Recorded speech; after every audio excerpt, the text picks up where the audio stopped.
రాష్ట్రంలో పాలన గాడి తప్పిందా? ప్రజల సమస్యలను పట్టించుకునే నాథుడే లేడా?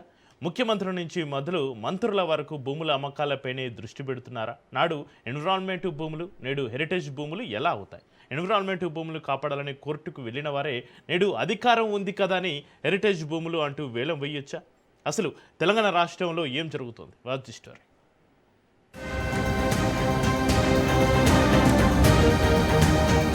తెలంగాణ రాష్ట్రంలో కాంగ్రెస్ పార్టీ అధికారంలోకి వచ్చిన దగ్గర నుంచి ఎక్కడ ప్రభుత్వ భూమి ఉంటే అక్కడ గద్దల్లా వాలిపోతున్నారని అంటున్నారు మాజీ మంత్రి, deputy floor leader Harish Rao. ఒకవైపు సీఎం రేవంత్ రెడ్డి బ్రదర్స్ కు ఇష్టానుసారంగా భూములు కట్టబెడుతూనే మరోవైపు ప్రభుత్వ భూములను అమ్మేస్తున్నారని తీవ్ర ఆగ్రహాన్ని వ్యక్తం చేశారు హరీష్ రావు.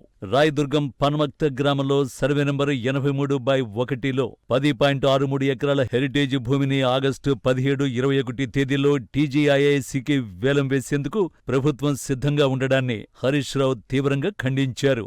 2020లో ఇదే భూములపై రక్షణ కోరుతూ కోర్టు మెట్లు ఎక్కిన రేవంత్ రెడ్డి నేడు ముఖ్యమంత్రి అయ్యాక అదే భూమిపై థర్డ్ పార్టీ హక్కులతో వేలానికి ఎలా అనుమతిస్తారని హరీష్ రావు రాష్ట్ర ప్రభుత్వాన్ని, ముఖ్యమంత్రి రేవంత్ రెడ్డిని ప్రశ్నిస్తూ బహిరంగ లేఖ రాశారు.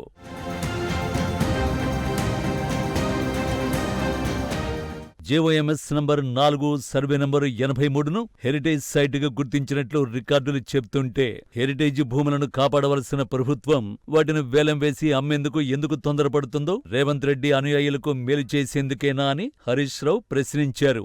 ఇదే సర్వే నంబర్లో గతంలో 6.2 ఎకరాలు సుమారు ఎకరాకు 237 కోట్ల చొప్పున వేలం వేస్తే ఎస్బీఐ కోర్టు మెట్లు ఎక్కింది. అప్పుడు కోర్టు రాష్ట్ర ప్రభుత్వానికి మొట్టికాయలు వేసింది మర్చిపోయావా రేవంత్ రెడ్డి అంటూ హరీష్ రావు గుర్తు చేశారు. ఆయన అదే సర్వే నంబర్లో మరో 10.63 ఎకరాలను వేలం వేయడం వెనుక ఆంతర్యమేంటో చెప్పాలని హరీష్ రావు డిమాండ్ చేశారు. ఈ ప్రభుత్వానికి న్యాయ వ్యవస్థ అంటే గౌరవం లేదని దుయ్యబట్టారు.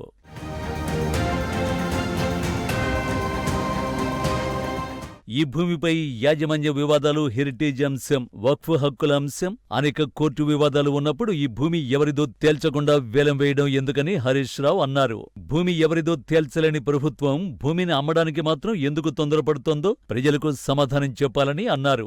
2,000 కోట్ల విలువైన హెరిటేజ్ భూములను అమ్మే హక్కు కాంగ్రెస్ ప్రభుత్వానికి ఎవరిచ్చారని నాడు పీసీసీ అధ్యక్షుడిగా ప్రభుత్వ భూములను తెలంగాణ జాతి సంపదగా అభివర్ణించిన రేవంత్ రెడ్డి అధికారంలోకి వచ్చిన తర్వాత మాట మార్చారని, ఇంచి ప్రభుత్వ భూమిని కూడా అమ్మబోమని చెప్పిన హామీ ఏమైందని హరీష్ రావు గుర్తు చేశారు. అసెంబ్లీ సాక్షిగా ప్రభుత్వ భూములను అమ్మబోమని చెప్పిన రెవెన్యూ మంత్రి పొంగులేటి శ్రీనివాసరెడ్డి మాటలకు విలువ లేకుండా పోయిందని, భూముల వేలంపై రేవంత్ రెడ్డి వైఖరి చూస్తుంటే ఊసరు వెళ్లి సైతం సిగ్గుపడే పరిస్థితి వచ్చిందని హరీష్ రావు అన్నారు.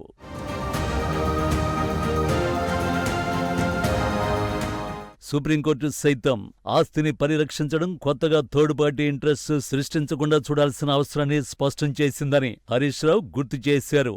అలాంటి పరిస్థితుల్లో వివాదాస్పద భూమిని వేలం వేసి కొత్త హక్కులు సృష్టించడం ఏ విధమైన పరిపాలనా బాధ్యతో చెప్పాలని అన్నారు. ఆగస్టు 17, 21 తేదీల్లో జరగనున్న టీజీఐఐసీ వేలాలను వెంటనే నిలిపేయాలని బీఆర్ఎస్ పక్షాన హరీష్ రావు డిమాండ్ చేశారు. అలాగే సర్వే నంబర్ 83కు సంబంధించిన హెరిటేజ్, రెవెన్యూ, సర్వే, వక్ఫ్ రికార్డులన్నింటినీ బయటకు తీసి సమగ్రంగా విచారణ జరిపి వాస్తవాలు నిగ్గు తేల్చాలని అన్నారు.